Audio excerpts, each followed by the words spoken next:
गुंडों से मारपीट। वरुण और उसके तीनों साथी फटाफट तैयार हो गए थे और इस वक्त नाश्ते की टेबल पर नाश्ता कर रहे थे। रामवती, इतनी जल्दी क्या है, आराम से नाश्ता करो। शक्ति, अरे मां, ढेर सारा काम है। आज उस गांव में प्रियंका और उसके बच्चे को हर हालत में खोज कर निकालना है, वरना कहीं उन दोनों की भी बलि न चढ़ा दी जाए। मैं तो यही सोच कर डर रहा हूं। पर जो उसकी बात सुनकर अपने मन में अजीब सा महसूस करता है और नाश्ता करते हुए उसके हाथ रुक से जाते हैं। वरुण ये बात नोट कर लेता है और उसके मन को सांत्वना पहुंचाने के लिए कहता है, वरुण, ऐसा कुछ नहीं होगा।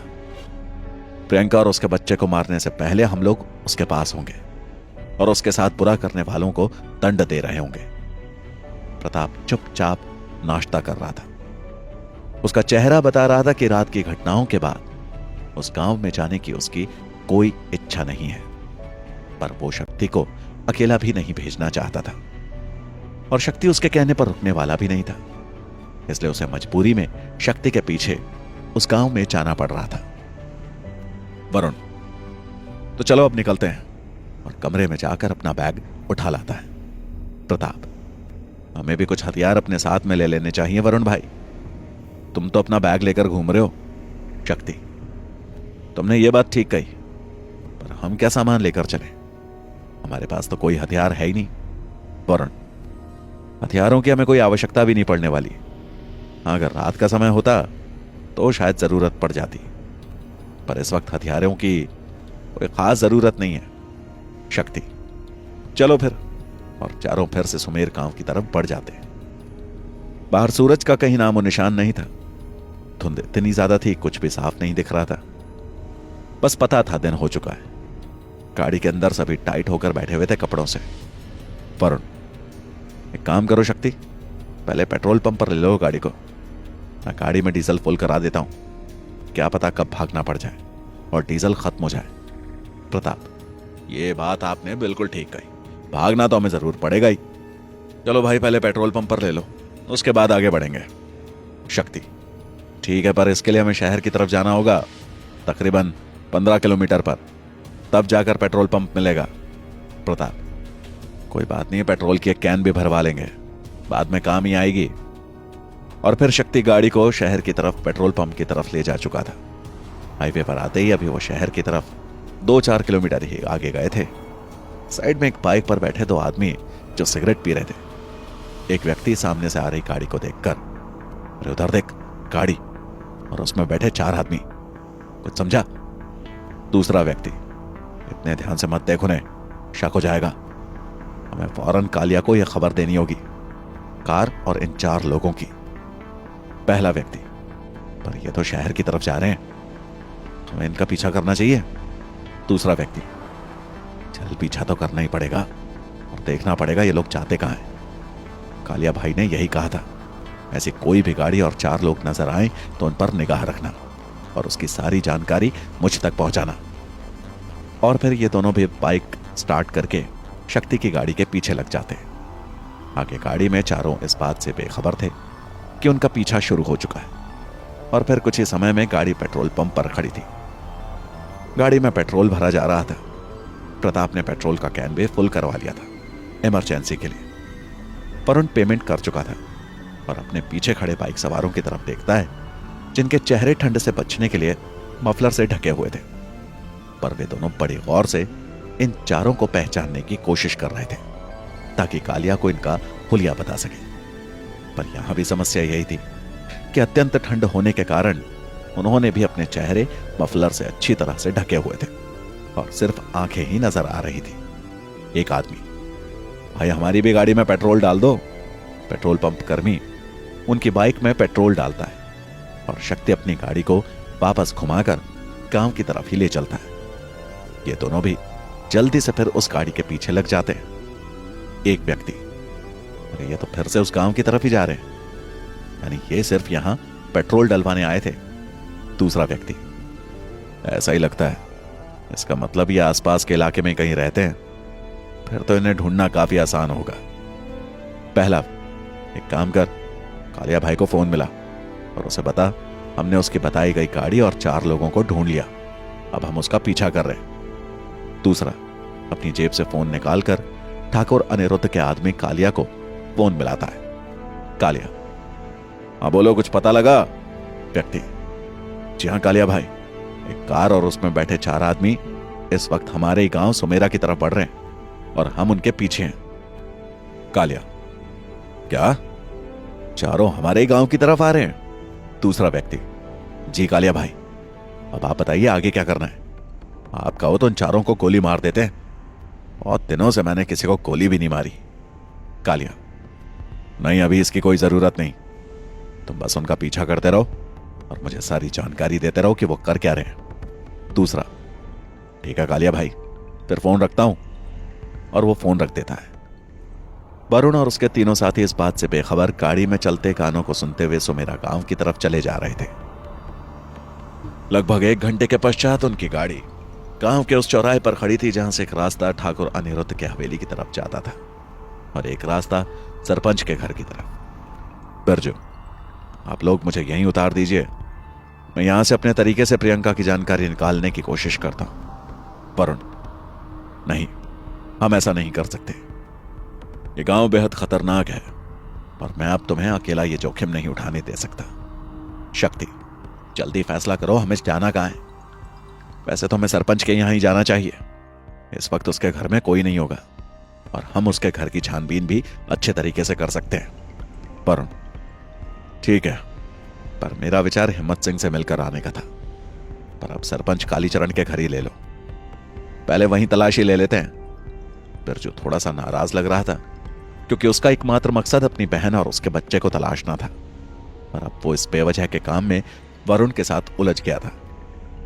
शक्ति की नजर अपने साइड मिरर पर थी और वो एकदम से, मुझे लगता है हमारा पीछा किया जा रहा है। दूर पीछे जो बाइक खड़ी है वो लोग बड़ी चालाकी से हमारा पीछा कर रहे हैं। वरुण धीरे से पीछे मुड़कर देखता है और, ठीक कह रहे हो शक्ति तुम, ये दोनों तो पेट्रोल पंप पर भी थे और अब यहां भी आ गए, यानी हमारा पीछा कर रहे हैं।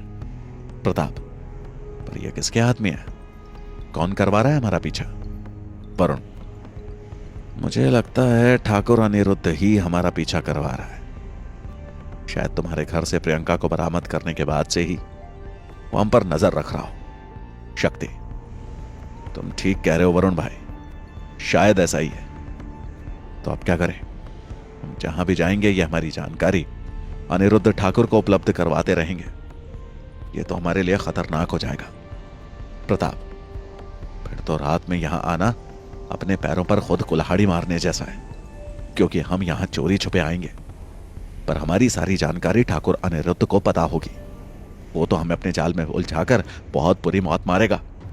बाप रे, कहां फंस गया मैं तुम लोगों के साथ। चलो वापस घर चलते हैं।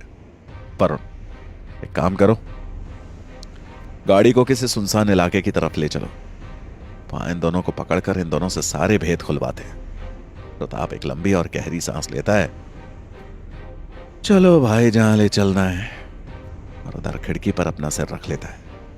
शक्ति, तो फिर ठीक है, मैं गाड़ी को नदी की तरफ ही ले चलता हूं। उधर वाला जंगल सुनसान है, वहीं दोनों को पकड़ेंगे और फिर गाड़ी को आगे ले चलता है। प्रताप, रात भी हम क्या करने आए थे और पूरी रात किस काम में उलझे रहे, और अब भी हम क्या काम करने आए हैं और अब क्या कर रहे हैं। मुझे लगता है ऐसे ही हम उलझते चले जाएंगे और फिर इन तांत्रिकों की बलि का बकरा बनकर रह जाएंगे। और अपनी गर्दन पर हाथ लगाता है। वरुण, फिक्र मत करो, नौबत यहां तक नहीं पहुंचेगी, तुम्हारी गर्दन बची रहेगी। और बड़ी जोर से हंसता है। आगे सुनसान रास्ता शुरू हो गया। वरुण, शक्ति, जैसे ही कोई अगला मोड़ आए तो गाड़ी को धीमा करना। मैं गाड़ी से उतर जाऊंगा और फिर जैसे ही उनकी बाइक यहां से गुजरेगी मैं उन पर हमला कर दूंगा। समझ गए? शक्ति, ठीक है, पर तुम चलती गाड़ी से उतर जाओगे, कोई दिक्कत तो नहीं आएगी? वरुण, नहीं। और प्रताप, तुम भी उतर जाना, तुम मेरी सहायता कर सकते हो, और तुम्हारा चाकू तैयार रखना। प्रताप, ठीक है भाई, अब तुम्हारा आदेश तो मानना ही पड़ेगा। शक्ति, तैयार हो जाओ, आगे मोड़ आने वाला है और वहां बड़ी झाड़ियां भी है, गाड़ी नजर नहीं आएगी पीछे आने वालों को। और फिर जैसे ही मोड़ आता है, शक्ति गाड़ी को धीमा करता है। वरुण और प्रताप तेजी से गाड़ी से उतरकर झाड़ियों के पीछे खड़े हो जाते हैं। गाड़ी आगे निकल जाती है। वरुण जल्दी से अपनी बैग से रिवॉल्वर निकालता है और उसमें गोलियां डालने लगता है और फिर तैयार हो जाता है बाइक पर हमला करने के लिए। वो दोनों जैसे ही बाइक झाड़ी के पास से गुजरती है, वरुण हवा में सीधी जंप लेकर उन दोनों पर जबरदस्त किक जमा देता है। दोनों की बाइक डिसबैलेंस हो जाती है और दोनों बहुत बुरी तरह से सड़क पर गिरते हैं। अब प्रताप भी तैयार था और वो एक गुंडे के सिर पर पहुंच चुका था। अपने हाथ में पकड़े गए चाकू से उसके शरीर पर कई घाव डाल दिए थे। गुंडा दर्द से तड़प उठा था। दूसरे गुंडे पर वरुण हावी हो चुका था। उसने उसके दोनों हाथ पीछे मोड़कर रस्सी से बांध भी दिए थे। वरुण, प्रताप जल्दी से तलाशी ले लो, इनके पास हथियार भी हो सकते हैं। और फिर उन दोनों की तलाशी लेकर उनकी कोट की जेब से रिवॉल्वर निकाल ली जाती है और 2 चाकू भी। शक्ति गाड़ी को घुमाकर वापस ले आया था और वे दोनों भी उतारकर उन गुंडों को पीटने लगे। वरुण, इन दोनों को जल्दी से गाड़ी में डालो और अपने साथ ले चलो। यहां कोई भी आ सकता है। हमें पहले किसी सुरक्षित जगह पर जाना होगा और वहीं इन दोनों से पूछताछ करनी होगी। प्रताप, पर इन्हें कहां लेकर जाएंगे? क्या अपने घर ले चलें? वही सुरक्षित जगह है जहां हम इन दोनों की जबरदस्त पिटाई करके सबको जान सकते हैं और जमीन पर पड़े गुंडे के जबरदस्त लात मारता है। बोल, इस रिवॉल्वर से तू हमें मारने आया था? अब इसी से मैं तेरी खोपड़ी में छेद कर दूंगा। जमीन पर पड़ा गुंडा, नहीं, मुझे माफ कर दो, मुझे माफ कर दो, मुझे जाने दो। वरुण, मेरे पास एक और जगह है, तुम लोग इन्हें गाड़ी में डालो, अब देर मत करो। और उन दोनों गाड़ी में डालकर वे सभी वहां से निकल पड़ते हैं। वरुण, सीधा सरपंच के घर की तरफ ले लेना, वहीं दोनों से पूछताछ की जाएगी। और फिर लगभग 20 मिनट में ही गाड़ी कालीचरण के आंगन में खड़ी थी। वरुण तेजी से गाड़ी से उतरता है। उसकी नजर वहीं बैठे चारों कुत्तों पर पड़ती है। वरुण और उन कुत्तों की आंखें आपस में मिलती है, पर आज वे चारों कुत्ते उसे बुरी नजर से नहीं देख रहे थे, जैसे कि पिछले दिन उन्होंने देखा था। आज वो वरुण की तरफ देखकर अपनी आंखें नीची कर रहे थे और अपनी ही मस्ती में लेट गए थे। वरुण दोबारा से गाड़ी में बैठता है और चलो शक्ति, गाड़ी को बगीचे में ही ले लो, इन दोनों को हम उस सुरंग के अंदर ही बंद करेंगे। प्रताप, बगीचे में जाना पड़ेगा? पर कल आप सबने देखा था ना, वो कितना भयानक काला सांप हमारे पीछे पड़ गया था। नहीं, आज भी वो हमारे पीछे आ गया तो कल तो कुत्तों ने बचा लिया था, आज कौन बचाएगा? वरुण, तुम ठीक कहते हो। देखो, मैं इन कुत्तों को अपने साथ चलने का इशारा करता हूं, शायद ये हमारे साथ चल पड़े। वरुण कार की खिड़की से उन कुत्तों को कुछ कहने लगता है और अपने साथ चलने का इशारा करता है, पर वो कुत्ते उसकी तरफ देखकर अपनी जगह से हिलते भी नहीं और ना ही उसका इशारा समझते हैं। शक्ति, ये सरपंच साहब के पालतू कुत्ते हैं, हमारी बात नहीं मानेंगे। बगीचे में जाना हमारे लिए खतरनाक हो जाएगा, हमें सोच समझ कर आगे बढ़ना पड़ेगा। वरुण, रुको, मैं सरपंच साहब से फोन पर बात कर लेता हूं। और जेब से फोन निकालकर सरपंच कालीचरण को फोन मिलाता है। सरपंच, हाँ बोलो वरुण, आ गए घर? कोई समस्या तो नहीं है? वरुण, समस्या ही तो है, तभी तो फोन कर रहा हूं आपको। ये कुत्ते मेरी बात नहीं समझ रहे हैं। इन्हें बगीचे में लेकर जाना था ताकि कल की तरह कोई सांप हमारा पीछा ना करे। सरपंच, अच्छा, तो ये बात है। ठीक है, तुम बगीचे की तरफ बढ़ो, ये अपने आप तुम्हारे पीछे आ जाएंगे। वरुण, अच्छा ठीक है, और फिर फोन रख देता है। वरुण, शक्ति चलो, गाड़ी बगीचे में सुरंग की तरफ ले लो, कुत्ते हमारी सुरक्षा के लिए अपने आप पीछे आ जाएंगे। शक्ति, ठीक है, और गाड़ी को बगीचे की तरफ ले जाता है। कालीचरण इस वक्त शहर में था और वो यहीं बैठे बैठे अपनी आंखें बंद करता है, कुछ मंत्र बोलना शुरू करता है और उसके चारों कुत्ते जो बेफिक्र होकर आराम कर रहे थे एकदम से खड़े हो जाते हैं। उनके चेहरों पर खतरनाक भाव नजर आने लगते हैं। ऐसा लग रहा था जैसे उनके ऊपर कोई शैतानी ताकत हावी हो गई। और फिर चारों बगीचे की तरफ भाग जाते हैं और गाड़ी के साथ साथ भागने लगते हैं। प्रताप, लो आ गए हमारे 4 बॉडीगार्ड। वरुण की तरफ की खिड़की खुली थी और वरुण की नजर आसपास घूम रही थी। उसे वही कल वाला काला नाग नजर आया जो एक पेड़ पर लटका हुआ था और उसकी चमकती हुई आंखें उसी गाड़ी को देख रही थी। गाड़ी सुरंग के पास रुक चुकी थी। वरुण संभलते हुए आगे बढ़ता है और सुरंग के ऊपर पड़े लोहे के दरवाजे को एक तरफ सरका देता है। ले चलो इन दोनों को अंदर। वहीं इनका रिमांड लिया जाएगा। एक व्यक्ति, ये हमें कहां ले जा रहे हैं? कौन सी जगह है ये? नहीं, हमें यहां नहीं जाना, हमें छोड़ दो, तुम जो कहोगे हम करने के लिए तैयार हैं। पर बेचारों उन दोनों को पीटते हुए सुरंग के अंदर ले आए थे और फिर एक थोड़ी सी खुली जगह पर उन दोनों को पटक दिया। वरुण, अब हम जो पूछें उसका सही सही जवाब मिलना चाहिए। अगर बात को घुमाने की कोशिश की या हमें बेवजह भटकाने की कोशिश की तो इसी सुरंग में हम तुम्हारी कब्र खोद कर चले जाएंगे। आ गई बात समझ में? एक व्यक्ति, हाँ हमें आ गई बात समझ में।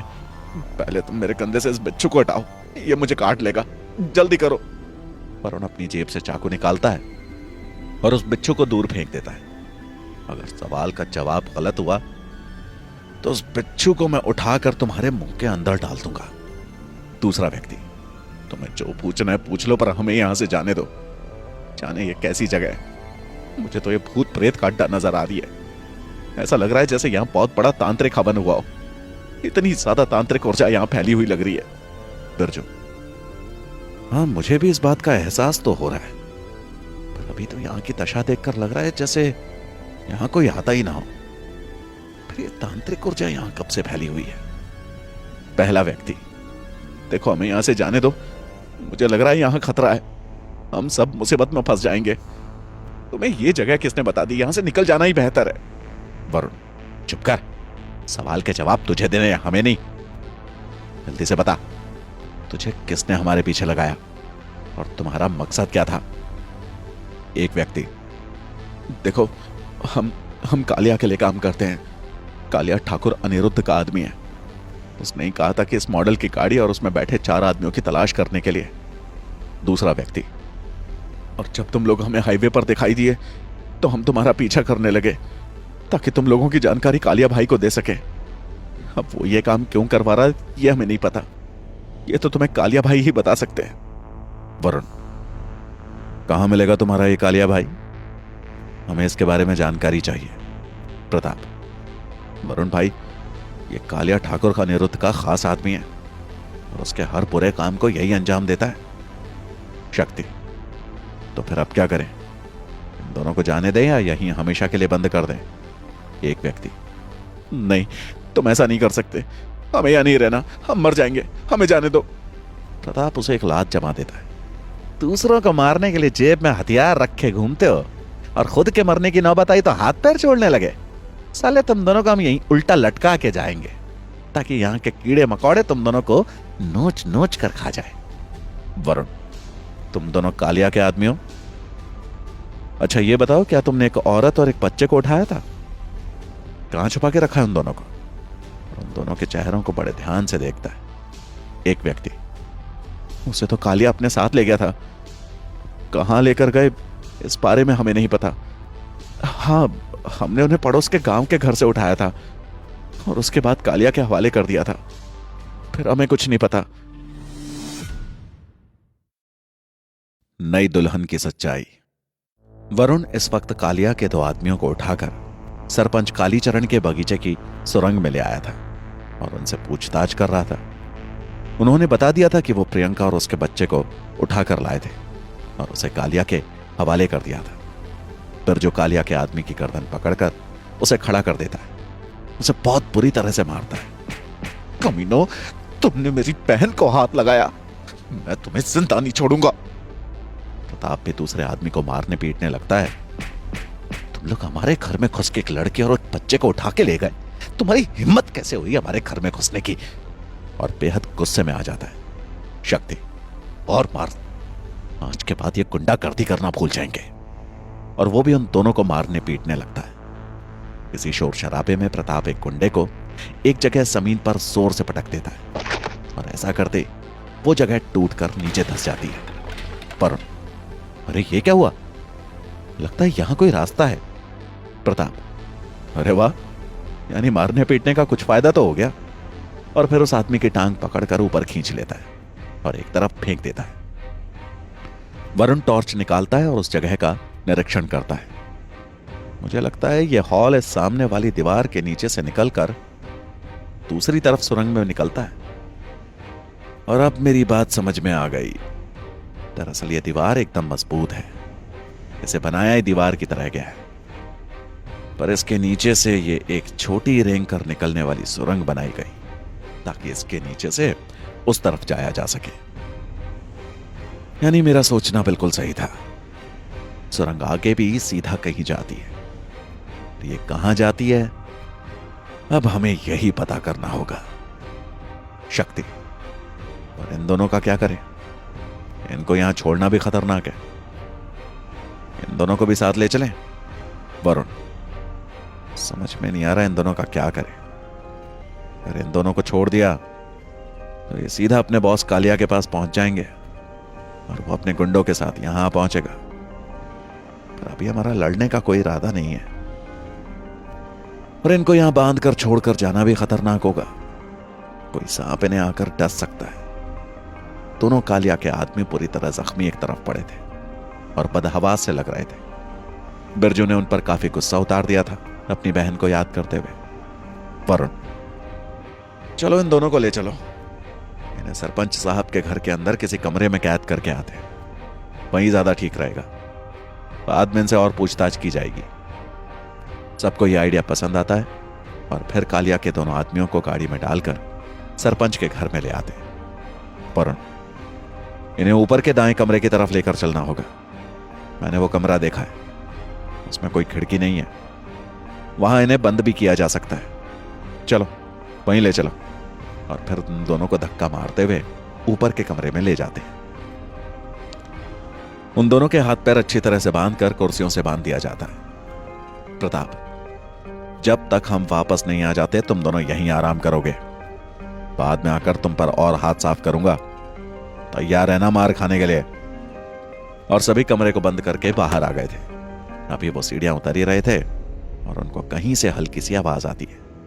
वरुण, रुको, तुमने ये आवाज सुनी? किसी औरत के बोलने की आवाज।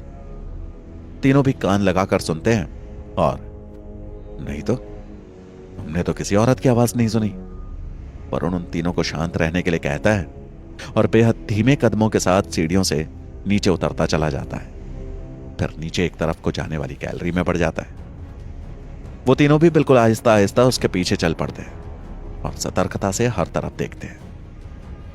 वरुण गैलरी के अंतिम छोर में पहुंच चुका था और वहां एक दरवाजा लगा हुआ था। वरुण धीमे से दरवाजे पर कान लगाकर सुनने की कोशिश करता है, पर उसे कोई रिजल्ट नहीं मिलता। अंदर से कुछ भी आवाज नहीं आ रही थी। शक्ति हौले से, अंदर चले। वरुण दरवाजे को जोर लगाकर खोलने की कोशिश करता है, पर दरवाजा नहीं खुलता। वरुण अपनी पूरी ताकत लगा चुका था, पर दरवाजा हिला तक नहीं। बिरजू, लगता है दरवाजा अंदर से बंद है। इसका मतलब कोई है अंदर जिसने दरवाजे को बंद कर रखा है, पर कौन होगा अंदर?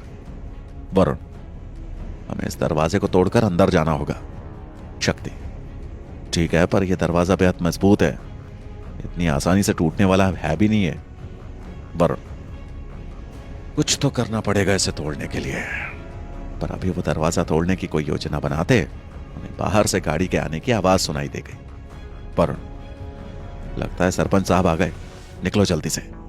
और फिर चारों जल्दी से वापस हॉल में आ जाते हैं और वहां लगी चेयर्स पर बैठ जाते हैं। सरपंच पत्नी रीमा के साथ अंदर दाखिल हो गए थे और उन्हें वहां बैठा देखकर, अरे आप लोग यहां बैठे? मुझे तो लगा आप लोग जांच पड़ताल कर रहे होंगे। वरुण, हम तो जांच पड़ताल ही कर रहे थे, पर तभी कुछ गड़बड़ हो गई और फिर हम यहां आ गए। सरपंच कालीचरण कुर्सी पर बैठते हुए, क्यों, क्या हुआ? फिर कोई मुसीबत पीछे पड़ गई थी? वरुण, हाँ, बहुत बड़ी मुसीबत। ठाकुर अनिरुद्ध के आदमी हमारे पीछे लग गए थे, बस उन्हें ही पकड़कर अभी आपके ऊपर वाले कमरे में बंद करके आए। उन्हें वहां बंद ही रहने देना, हम उन्हें शाम को जाते वक्त अपने साथ ले जाएंगे। सरपंच कालीचरण ठाकुर अनिरुद्ध का नाम सुनते ही बेहद घबरा गया। और क्या कह रहे हो?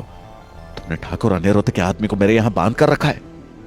अगर ये बात उसे पता लग गई तो मुझे जिंदा जला देगा वो भी इसी घर के अंदर।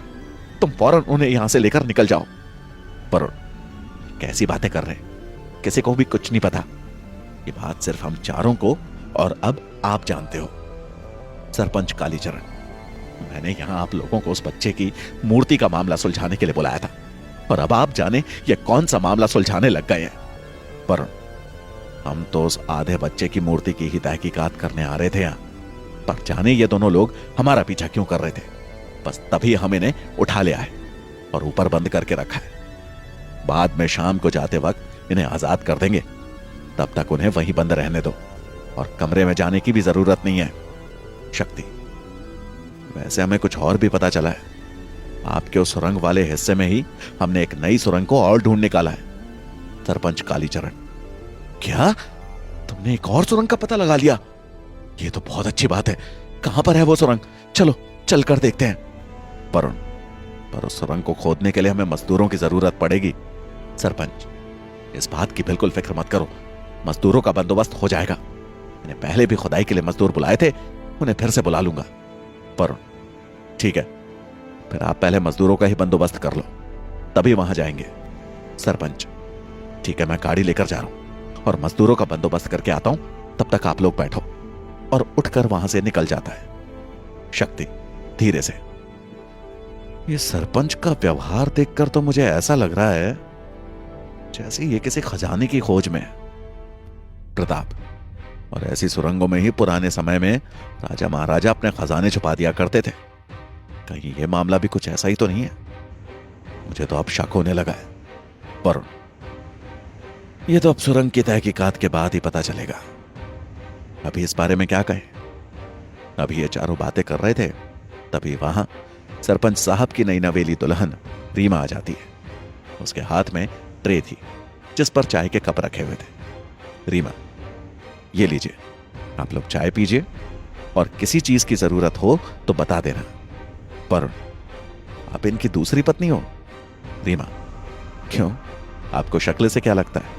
और उन सब की तरफ देखकर मुस्कुराती है। वरुण, नहीं, मेरे कहने का मतलब है आपकी शादी किस तरह हुई? क्योंकि उनकी तो बेटी ही आपकी उम्र की थी और देखने में भी आप शहर की मॉडर्न लड़की लग रही हैं। आपने कैसे इस गांव के सरपंच से शादी कर ली? रीमा, देखिए, मैं हर काम मुनाफा और नुकसान देखकर करती हूं। मुझे सरपंच साहब से शादी करके सिर्फ मुनाफा ही मुनाफा दिख रहा था, इसलिए मैंने शादी कर ली।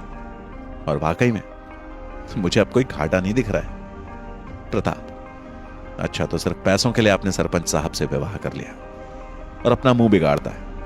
वरुण, पर मैं आपसे कुछ कहना चाहता हूं, क्या आप मुझे सही सही जानकारी देंगी? और उन्हें अपने पास की कुर्सी पर बैठने का इशारा करता है। रीमा, हाँ, क्यों नहीं, और बड़े आराम से चलकर वरुण के पास वाली चेयर पर आके बैठ जाती है। वरुण, कब से जानती हैं आप सरपंच साहब को? रीमा, यही कोई 1 महीने से। वरुण, आप दोनों की मुलाकात कैसे हुई और आप इतने बड़े शादी के बंधन में कैसे बंध गए? सिर्फ 1 महीने पुरानी मुलाकात से? और थोड़ा आश्चर्य जताता है। रीमा मुस्कुराते हुए, वो दरअसल सरपंच जी शहर में पार्टी के ऑफिस में आए हुए थे, वहीं हम दोनों की मुलाकात हो गई। फिर बातों बातों में उन्होंने मुझे बताया कि उनकी पत्नी और बेटी का देहांत हो गया है और अब मैं बिल्कुल अकेला हूं। मुझे ये बात पता लग चुकी थी कि इनके पास करोड़ों रुपए की प्रॉपर्टी है। बस, फिर क्या, मुझे लगा मेरे लिए फायदे का सौदा है। मैंने इन्हें अपने जाल में फंसा लिया। 2-4 दिन के बाद इन्होंने मुझसे प्रेम निवेदन किया, पर मैंने इन्हें डायरेक्ट शादी की बात करने के लिए प्रपोज करने को कहा। सरपंच साहब तो शादी की बात सुनते ही खुश हो गए। बस, फिर क्या था, हमने शादी कर ली। प्रताप, ये तो बहुत अच्छा हुआ, सरपंच साहब को इतना सुंदर जीवन साथी मिल गया। और मंद मंद मुस्कुराता है। रीमा तिरछी नजर के साथ उसे देखती है। आपको कुछ ज्यादा ही हंसी आ रही है मेरे और सरपंच के रिश्ते पर, ऐसा क्यों? प्रताप उसकी बात सुनकर थोड़ा सा झेप जाता है और, अरे नहीं, मैं तो ऐसे ही मुस्कुराता रहता हूं, आपको गलतफहमी हो गई है। और वैसे भी गांव की लड़कियां शहर की लड़कियों से ज्यादा खूबसूरत होती हैं। रीमा, ओह, पर मैंने आपसे सुंदरता पर तो कोई राय नहीं ली थी, ना ही ये पूछा कि मैं सुंदर हूं या नहीं। प्रताप और रीमा की नोकझोंक के बीच बाकी तीनों हौले हौले मुस्कुरा रहे थे।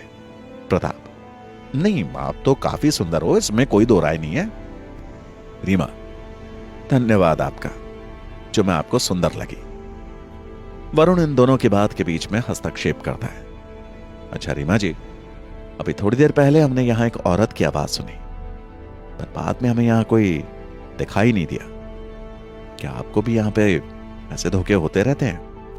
रीमा: क्या? हमें तो आज तक ऐसा कुछ नहीं लगा, पर आप जब पिछली बार आए तब भी कह रहे थे कि मैंने यहां सरपंच साहब की पहली पत्नी और बेटी को देखा, और आज आए हो तो भी कह रहे हो मैंने किसी औरत की आवाज सुनी। उसे थोड़ा अविश्वास की नजर से देखती है। वरुण: हाँ, जो वास्तव में मैंने यहां फील किया वही मैं आपको बता रहा हूं, इसमें आप बिल्कुल भी शक ना करें तो ठीक है। रीमा: और आप तीनों ने भी औरत की आवाज को सुना या नहीं? वो तीनों एक दूसरे का चेहरा देखते हैं। वरुण: नहीं, इनको आवाज सुनाई नहीं दी, सिर्फ मुझे ही सुनाई दी। रीमा: मुझे लगता है आपको कोई धोखा हुआ होगा और आपको अपने इस धोखे से बाहर आना होगा। वरुण उसकी बात सुनकर कुछ सोचता है और अच्छा, एक बात और बताइए, आपके कुत्ते मुझे देखकर इतना क्यों भौंकते हैं? कल तो उन्होंने मुझ पर हमला करने की भी कोशिश की। इनकी आंखें देखकर मुझे लग रहा था जैसे इनके ऊपर कुछ प्रभाव है, किसी बुरी आत्मा का, ऐसा मुझे लगा। रीमा: पता नहीं आप क्या बातें कर रहे हो, और आप मुझे भी डराने की कोशिश कर रहे हो मेरे ही घर में। क्या आप चाहते हो आपके जाने के बाद मैं यहां डर डर के रहूं? वरुण: नहीं, हम ऐसा नहीं चाहते, बस पूछ रहे हैं। रीमा: तो फिर मत पूछिए ऐसे सवाल आप जो मेरे दिमाग में घूमते रहे कि यहां कोई भूत है, प्रेत है, कुत्ते खतरनाक हैं, उनके अंदर किसी बुरी आत्मा का साया है। और एक लंबी सांस लेती है। यहां ऐसा कुछ भी नहीं है, आपके मन का वहम है, आप मुझ पर भी डालकर जा रहे हैं। वरुण: ठीक कह रही हैं आप। अच्छा, एक बात बताइए, क्या आपने कभी कोई काला सांप देखा है अपने बगीचे में? क्योंकि कल हमने तो देखा था और आपके पति सरपंच जी ने भी देखा था। रीमा थोड़ा सा मुंह बनाते हुए: देखिए, मैं आज तक कभी बगीचे में गई ही नहीं, मुझे वहां बिल्कुल अच्छा नहीं लगता। ऐसे ही घास और झाड़ियां उगी हुई हैं, ऐसी जगहों पर तो सांप मिलते ही हैं। वरुण: पर जो सांप कल हमने देखा वो सरपंच साहब के पीछे भाग पड़ा था उन्हें काटने के लिए, फिर उसे मैंने रोक लिया और उसका ध्यान अपनी तरफ कर लिया, वरना शायद कल सरपंच साहब का आखिरी दिन होता और आप और एकदम से चुप हो जाता। रीमा वरुण की बात सुनकर एकदम से: क्या कल बगीचे में सांप उन्हें डसने वाला था? पर सरपंच साहब ने यह बात मुझे तो नहीं बताई, और थोड़ा अजीब मुंह बनाती है। शक्ति: शायद वो ना चाहते हो कि आपको इस दुर्घटना के बारे में पता चले। वरुण: मुझे लगता है आपको सपेरे को बुलाकर उस सांप को यहां से कहीं दूर भिजवा देना चाहिए, वरना वो फिर से सरपंच साहब के लिए कभी खतरा बन सकता है। रीमा: ठीक है, आज सरपंच साहब से बात करूंगी इस बारे में। अच्छा, मैं रसोई में जा रही हूं, और फिर उठकर सीधा निकल जाती है। वरुण: मुझे तो यह रीमा कुछ ज्यादा ही तेज लग रही है। जिस तरह से इसने कबूल किया है कि सिर्फ पैसों के लिए मैंने सरपंच साहब से शादी की, इस बात से तो मुझे लग रहा है कि ये ज्यादा समय तक सरपंच के साथ भी नहीं रहने वाली, और सरपंच को शायद ठिकाने लगाकर यहां से निकल जाए। प्रताप: पर वो ऐसा करेगी क्यों? सरपंच के साथ तो उसके यहां मजे ही हो रहे हैं। वरुण: बात तुम्हारी ठीक है, पर देखो, अगर सरपंच को यहां किसी खजाने की तलाश है तो मुझे लगता है ये रीमा उस खजाने तक पहुंचकर उसे यहां से ले उड़ेगी, और शायद जाते जाते सरपंच को भी ठिकाने लगा जाए। बिरजू: आपने बिल्कुल ठीक सोचा। अगर वाकई में यहां कोई खजाना है जिसके लिए सब कुछ हो रहा है, फिर तो सरपंच की जान को इस रीमा से खतरा ही है। वरुण कुछ सोचने लगता है। हमें इस रीमा के बारे में भी जानकारी हासिल करनी होगी। ये पता करना होगा ये कौन है और इसका बैकग्राउंड क्या है। बिरजू: आप लोगों को जो करना है करो, पर पहले मेरी बहन प्रियंका और उसके बच्चे को ढूंढ निकालो। कहीं इन सब के चक्कर में मैं अपनी बहन और उसके बच्चे से हाथ धो बैठूं। शक्ति: ठीक कहा तुमने, पहले हमें प्रियंका को ही ढूंढना चाहिए, उसके बाद और कामों में टांग अड़ानी चाहिए, वरना कहीं हम और कामों में फंसकर प्रियंका और उसके बच्चे से हाथ धो बैठे। पर मैं आप सबकी बात से सहमत हूं, और मैं भी प्रियंका और उस बच्चे को पहले खोजना चाहता हूं, पर अभी अगर हमने सरपंच के साथ काम नहीं किया तो यह भी हम पर शक करेगा। इसलिए हमें थोड़ा थोड़ा काम दोनों तरफ करना होगा, ताकि इसे भी हम पर शक ना हो कि हम प्रियंका को ढूंढने निकले। और तभी बाहर गाड़ी के रुकने की आवाज सुनाई देती है और चारों उठकर बाहर चले जाते हैं। सरपंच कालीचरण, आओ सभी, मैं काम करने के लिए मजदूर ले आया हूं। वरुण, चलो अब सुरंग की तरफ ही चलते हैं। सरपंच कालीचरण वहां बैठे अपने कुत्तों को इशारा करता है और वो कुत्ते तेजी से उनके चारों तरफ सुरक्षा दीवार बनाकर चलने लगते हैं। प्रताप, सरपंच साहब, इनमें से एक कुत्ता आप मुझे दे दो, मुझे ये सामने वाला काला कुत्ता बहुत पसंद आ गया। सरपंच, इन कुत्तों को तुम अपने बस में नहीं रख सकते और ना ही ये तुम्हारे साथ जाएंगे, ये मेरी ही इस चार दीवारी के अंदर रहते हैं। पर उनकी निगाह आसपास तेजी से चल रही थी। वो उसी सांप की तलाश कर रहा था जो उसे दिखाई दिया था, पर अभी तक उसे वो सांप वापस नहीं दिखा। वरुण मन ही मन, कहीं वो सांप कहीं से हमला करने का प्लान तो नहीं बना रहा, क्योंकि उसे देखकर ऐसा ही लगता है जैसे वो हमारे सब क्रियाकलापों को बहुत अच्छी तरह से समझ रहा हो और उसे ये सब पसंद ना आ रहा हो। पर वो कभी भी सुरंग के अंदर दाखिल नहीं होता। इसका भी क्या कारण है? क्या उसका काम सिर्फ सुरंग की तरफ जाने वालों को रोकना है या कुछ और? कहीं ऐसा तो नहीं इस सुरंग में कोई खजाना हो और ये सांप उसी का रक्षक हो? या फिर ऐसा भी हो सकता है कि बक्से में जो आधे बच्चे की सजीव मूर्ति मिली है ये उसका रक्षक हो। हाँ, अब मैं सही दिशा की तरफ सोच रहा हूं। इस नाग का और इस बच्चे की मूर्ति का आपस में जरूर कोई कनेक्शन है। तभी पिछली बार जब हम यहां बिना कुत्तों के आए थे तब यह सांप सरपंच कालीचरण के पीछे पड़ गया था। क्यों ना मैं एक बार वो बक्सा और आधे बच्चे की मूर्ति उस सांप के हवाले कर दूं और यह जानने की कोशिश करूं कि आखिर यह सांप करता क्या है। शक्ति, क्या सोच रहे हो इतनी गहराई से वरुण? क्या कुछ नया आइडिया आ रहा है दिमाग में? वरुण, एक नई बात सोच रहा था, अब उसे भी करके आजमाना पड़ेगा और देखना पड़ेगा उसका परिणाम क्या निकलता है। प्रताप, क्यों, अब ऐसा क्या करने वाले हो? कहीं फिर से कोई नई मुसीबत तो नहीं बुला रहे? रीमा और कुत्ते का असली चेहरा। वरुण, मैं ये सोच रहा हूं कि अगर उस आधे बच्चे की मूर्ति को यहां लाकर उस विषैले सांप के पास रख दिया जाए तो वो क्या प्रतिक्रिया देगा, मुझे ये देखना है। शक्ति, इससे क्या होगा?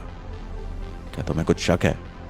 वरुण, देखो, उस दिन यह सांप सरपंच कालीचरण के ही पीछे भागा था और इस सरपंच कालीचरण ने इस सांप से सुरक्षा के लिए इन कुत्तों को यहां पाल रखा है।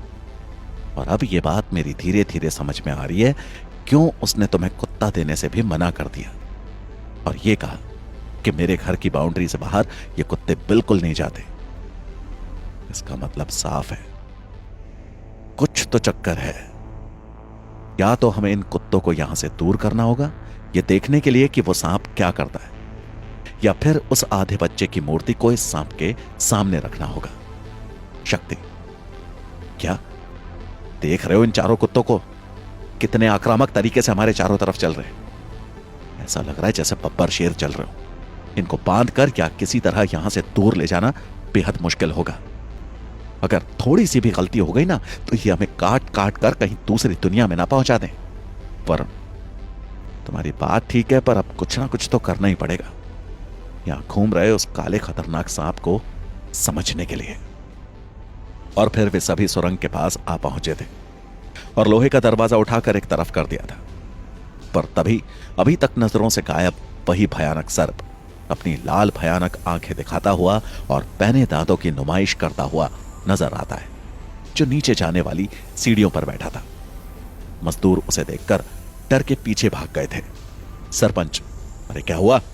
और वो भी नीचे सीढ़ियों में झांक कर देखते हैं और फौरन से 4 कदम पीछे हट जाते हैं।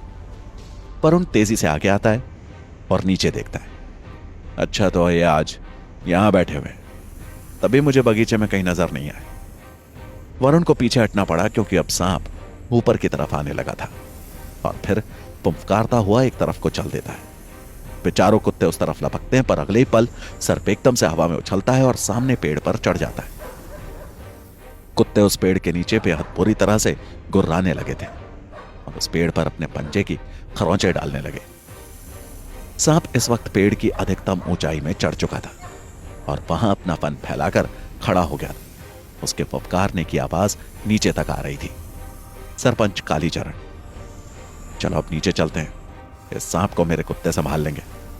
और सबसे पहले जल्दी से नीचे सीढ़ियां उतरने लगता है, जैसे उसे जल्दी उस जगह को देखने की जहां नई सुरंग का पता लगा है। उसके बाद उसके पीछे मजदूर उतरने लग जाते हैं। अंदर लाइट की व्यवस्था की जाने लगती है और तेज लाइट से अब सुरंग के अंदर एकदम उजाला फैल गया था। सब कुछ साफ साफ नजर आने लगा। दीवारों पर रहने वाले कीड़े मकोड़े छुपने की जगह ढूंढने लगे थे। उन्हें यह उजाला परेशान करने लगा था। पर तुम जब तक चलो, मैं अभी आता हूं। और उस पेड़ की तरफ पड़ जाता है जिसके नीचे कुत्ते घेरा बांधे खड़े थे। वरुण वहां पड़ा एक डंडा उठाता है और उन कुत्तों को भगाने लगता है। वरुण, हटो यहां से। और एक तो कुत्तों के डंडा मार देता है। कुत्ते उसे बड़े ही खतरनाक और खूंखार नजरों से देखते हैं और अपने पैने और हद से ज्यादा बड़े दांतों की नुमाइश करते हैं। वरुण, उधर चलो सुरंग में, इधर नहीं। और उन्हें आदेश देने की कोशिश करता है, पर वे कुत्ते उसकी बात नहीं मानते। वरुण उन्हें फिर से डंडा मारकर वहां से भगाने की कोशिश शुरू कर देता है और इस बार वो थोड़ा आक्रामक हो गया था। वरुण गुस्से में उन पर डंडे बरसा देता है, जिस कारण कुत्ते और भी ज्यादा भयानक और खूंखार होते चले जाते हैं। पर वो वरुण पर हमला नहीं कर रहे थे, शायद उन्हें आदेश नहीं था, इस कारण वे बस आक्रामक दिख रहे थे। पर भाग जाओ वरना मैं आज तुम सबकी टांगे तोड़ दूंगा। और एक कुत्ता जो अपने दोनों पैर उठाकर वरुण को डरा रहा था, वरुण उसके पैरों पर बड़ी जोर से डंडा मारता है, जिस कारण वो लड़खड़ाकर जमीन पर आ गिरता है। और उसके जमीन पर गिरते ही बाकी के तीनों कुत्ते जो अभी तक थोड़ा दूर से आक्रामक हो रहे थे, अब वरुण की तरफ बढ़ने लगते हैं। वरुण अपने सामने डंडा करके धीरे धीरे पीछे हटने लगा था। उसकी आंखें उन कुत्तों की आंखों से ही टकरा रही थी और वो एकदम तैयार था कुत्तों का हमला रोकने के लिए और उनके हमले से बचने के लिए। कुत्ते लगातार उसकी तरफ बढ़ रहे थे और तभी पेड़ पर चढ़ा विशैला सर्प बेहद तेज रफ्तार से नीचे उतरता है और वहां घायल पड़े उस कुत्ते के सिर पर डसकर वापस पेड़ पर चढ़ जाता है। घायल कुत्ता पूरी तरह से चिल्लाने लगता है और वरुण की तरफ बढ़ते हुए तीनों कुत्ते वापस तेजी से उसी कुत्ते के पास पहुंच जाते हैं। वरुण, उस कुत्ते को तो सांप ने डस लिया और वो पूरी तरह से तड़प रहा है, मुझे उसकी मदद करनी चाहिए। पर अभी वरुण आगे बढ़ता तभी नीचे सुरंग से सरपंच कालीचरण भागते हुए बाहर आ गए थे। बेहद घबराए हुए थे, उनकी सांस बड़ी हुई थी। सरपंच, क्या हुआ? किसने इस कुत्ते को मारा? और वरुण की तरफ गुस्से से देखते हुए, कहीं तुमने तो इसे घायल नहीं किया? वरुण सरपंच साहब का चेहरा गुस्से से भरा देखकर एक पल को तो सहम जाता है, पर दूसरे ही पल अपने आप को संभाल लेता है और, नहीं, मैं तो सांप को भगा रहा था, उसने आपके कुत्ते को काट लिया, आप जल्दी से उसकी मदद करो। सरपंच, क्या कहा? मेरे कुत्ते को सांप ने काट लिया? और गुस्से से पेड़ की ऊंचाई पर बैठे उस सांप को देखता है और भागकर अपने कुत्ते के पास जाता है, पर तब तक वो कुत्ता शांत हो चुका था, उसके प्राण पखेरु उड़ चुके थे। सरपंच, चलो जो हुआ सो हुआ वरुण, चलो मेरे साथ, यहां रुकना ठीक नहीं, सुरंग के अंदर चलो, ये सांप बेहद खतरनाक हो चुका है, इस सांप का कुछ ना कुछ समाधान तो खोजना ही पड़ेगा, वरना यह हमें नुकसान पहुंचा सकता है। वरुण, चलिए। और पीछे मुड़कर ऊंचाई पर बैठे सांप की तरफ एक बार देखता है और फिर आगे बढ़ जाता है। दूसरी तरफ कालिया अपने दोनों बंदों को फोन मिला रहा था जो इन चारों के पीछे थे, पर उनके फोन नहीं लग रहे थे क्योंकि उनके फोन को तो जंगल में ही फेंक दिया गया था। कालिया, ये दोनों तो उस गाड़ी और चारों आदमियों का पीछा कर रहे थे, अब कहां गायब हो गए? अब तो फोन भी नहीं लग रहा इनका, क्या चक्कर है? कहीं मुसीबत में तो नहीं फंस गए? और फिर वो अपने अन्य आदमियों को, अपने इन दोनों आदमियों को ढूंढने के लिए लगा देता है, जिसके फलस्वरूप उसके आदमियों को नदी की तरफ जाने वाली सड़क पर उनकी गिरी हुई बाइक मिल जाती है और वे इसकी सूचना फौरन कालिया तक पहुंच जाते हैं। कालिया, क्या कह रहे हो? उनकी बाइक नदी वाले रास्ते पर पड़ी मिली है? गुंडा, जी कालिया भाई, पर उन दोनों का तो कहीं नामो निशान नहीं है और उस जगह को देखकर लग रहा है कि वहां जबरदस्त लड़ाई हुई है। कालिया, ठीक है, तुम पूरे गांव में उन्हें ढूंढो और देखो वो कार कहां है। मुझे लगता है वो कार अभी गांव के अंदर ही है, वरना अगर बाहर जाती तो हमारे किसी ना किसी अन्य आदमी की नजर में आ जाती। गुंडा, ठीक है कालिया भाई, हम अभी ढूंढने में लग जाते हैं। दूसरी तरफ सरपंच कालीचरण के ऊपर के कमरे में इस वक्त दोनों गुंडे अपने आप को आजाद करवाने की कोशिश कर रहे थे। तभी उनका दरवाजा खुलता है। रीमा उनके सामने आ खड़ी होती है और कमरे में बंधे दोनों आदमियों को देखकर एकदम से घबरा जाती है। रीमा, अरे तुम दोनों कौन हो और किसने तुम्हें यहां बांध कर रखा है? दोनों अपना मुंह हिलाते हैं और इशारा करते हैं। पहले उनके मुंह से कपड़ा तो बाहर निकालो, फिर वो सब बता रहे हैं। रीना आगे बढ़ती है और उनके मुंह से कपड़ा खींचकर बाहर निकाल देती है। दोनों आदमी लंबी लंबी सांसें लेने लगते हैं और हमें खोल दो वरना वे चारों आदमी हमें जान से मार डालेंगे। वे हमारे गांव में पता नहीं क्या करने आए हैं। हम उनका पीछा कर रहे थे, उन्होंने हम दोनों को मार पीट कर यहां बांध दिया। हमें अपने घर जाना है। एक ही सांस में वो आदमी बोलता चला गया। रीमा, क्या तुम्हारे कहने का मतलब है हमारे घर में जो 4 मेहमान आए हुए हैं उन्होंने तुम्हें मार पीट कर यहां बांधा? पर वो तो चेहरे से बेहद शरीफ लगते हैं, बेचारे ऐसा काम क्यों करेंगे? जरूर तुम दोनों ने कोई गलत काम किया होगा। शायद तुम दोनों यहां चोरी करने आए होगे और उन दोनों ने तुम्हें पकड़ लिया होगा। आदमी, नहीं नहीं मेरी बहन, ये झूठ है, हमने कोई चोरी नहीं की। चाहो तो तुम पता कर लो, वो हमें नदी के पास से यहां मारपीट के लाए हैं। तुम हमें खोल दो, हम यहां से सीधा अपने घर चले जाएंगे। रीमा कुछ सोचने लगती है और फिर, पर तुम यहां से जाने के बाद गांव वालों को यह सब बात बताओगे और यहां बेवजह भीड़ जमा कर दोगे। क्यों, ऐसा ही करोगे ना तुम दोनों? एक आदमी, नहीं नहीं हम ऐसा बिल्कुल नहीं करेंगे। हम किसी को नहीं बताएंगे कि हमें यहां बांध कर रखा गया था। हमें बस यहां से जाने दो, वो चारों बेहद खतरनाक हैं, हम उनके रास्ते में अब आएंगे ही नहीं। रीमा, पर तुम उनके रास्ते में आ ही क्यों रहे थे? कोई ना कोई बात तो होगी ही, तभी तो उन्होंने तुम्हें मारा पीटा। वरना कोई बेवजह किसी को मारेगा पीटेगा क्यों? और मुझे तो तुम शक्ल से गुंडे नजर आ रहे हो। सच सच बताओ क्या बात है? वो चारों क्यों पीछे पड़े हैं तुम्हारे? एक आदमी, देखो वो रात को हमारे गांव में घूम रहे थे। हम इसी बात के विषय में उनसे पूछना चाह रहे थे, पर उन्होंने हमें बताना तो दूर, हमें मार पीट कर यहां ले आए और यहां बंद कर दिया।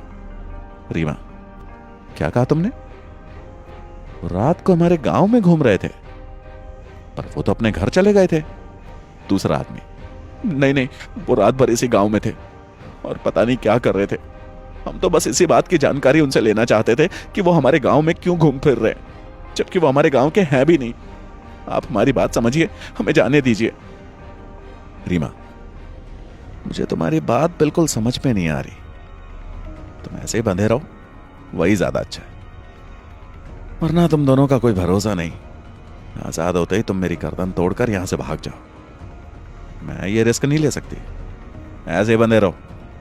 एक आदमी, देखो हम तुम्हें कुछ नहीं कहेंगे अगर तुम हमें जाने दोगी तो, वरना अगर हमारे आदमियों ने हमें यहां ढूंढ लिया, चूंकि हमें ढूंढ रहे होंगे, तो तुम्हारे लिए परेशानी खड़ी हो सकती है।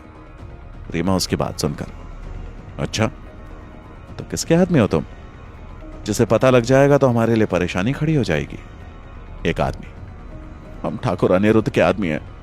अगर उन्हें पता लगा कि हम यहां बंद हैं, तो फिर तुम्हारे लिए बिल्कुल अच्छा नहीं होगा। तुम्हारे इस पूरे घर को क्या, तुम्हें भी गांव के चौराहे में खड़ा करके जला दिया जाएगा। रीमा, क्या तुम ठाकुर अनिरुद्ध के आदमी हो?